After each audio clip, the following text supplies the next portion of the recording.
Welcome to this message of encouragement.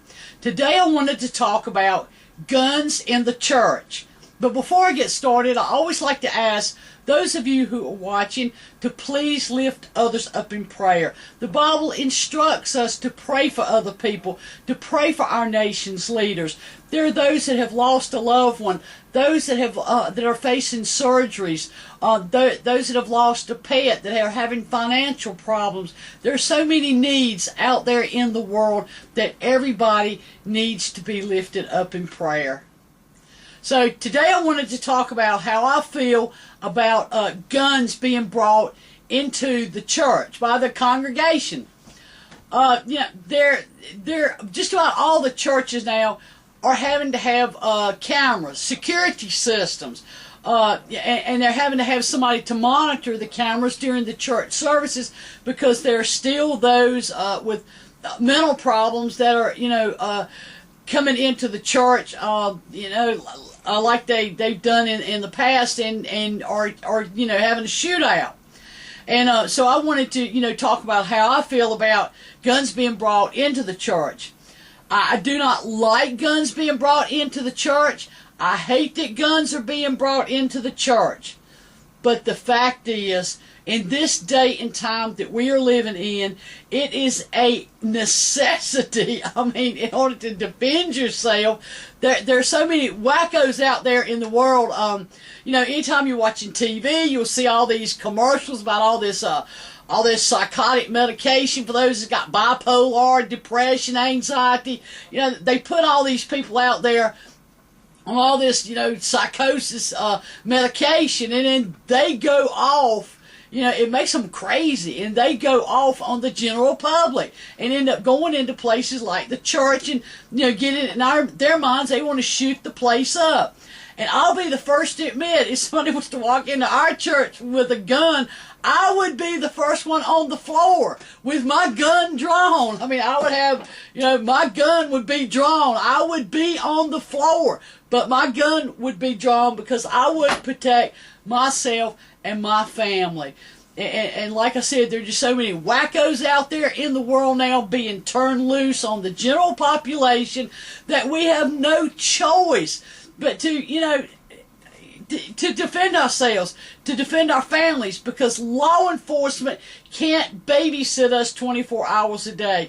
So yes, it's a sad shame, but people bring guns into the church, like I said, to defend themselves, to defend their families. I hate that it's gotten to that point, but it has. There's a lot of wickedness out in the world. People are choosing to follow Satan's ideas that he's putting into their heads versus living for God.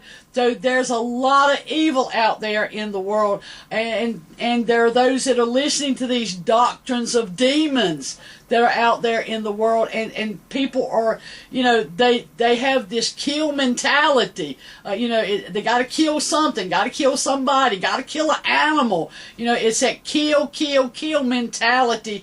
And like I said, for those of us like myself, I want to protect myself as well as my loved ones, and no matter where we go. And I hate that it's gotten to that. I know, like with wearing the mask, out here to protect yourself from flu, RSV, COVID, and every other bug that the leadership is sending out on the people. There are those that make fun of those of us that wear masks, protecting ourselves, because they say, well, you need to live by faith versus fear. Well, we do live by faith, but God gives us the tools and the means, like safety gear, like wearing safety glasses or safety shoes, or wearing safety gloves when you're working on something, or it's like not jumping out of an airplane without a parachute. I mean, I would not do that. I would not jump out of an airplane without a parachute. And anything else, would be tempting God. So, like I said, He gives us these masks to protect ourselves from those within the leadership and in the scientific community who are purposely sending out bugs.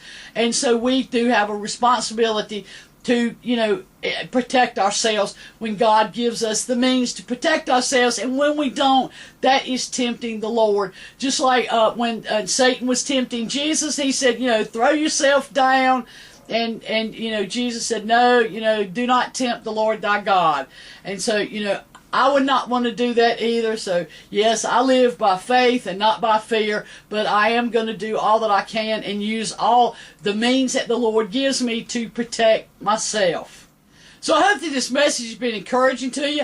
I hope that it has been uplifting to you. Remember that God desires that no one should perish. John 3:16 says, for God so loved the world that he gave his only begotten Son, that whosoever believeth in him should not perish, but have everlasting life. But God did not send his Son into the world to condemn the world, but that the world through him might be saved.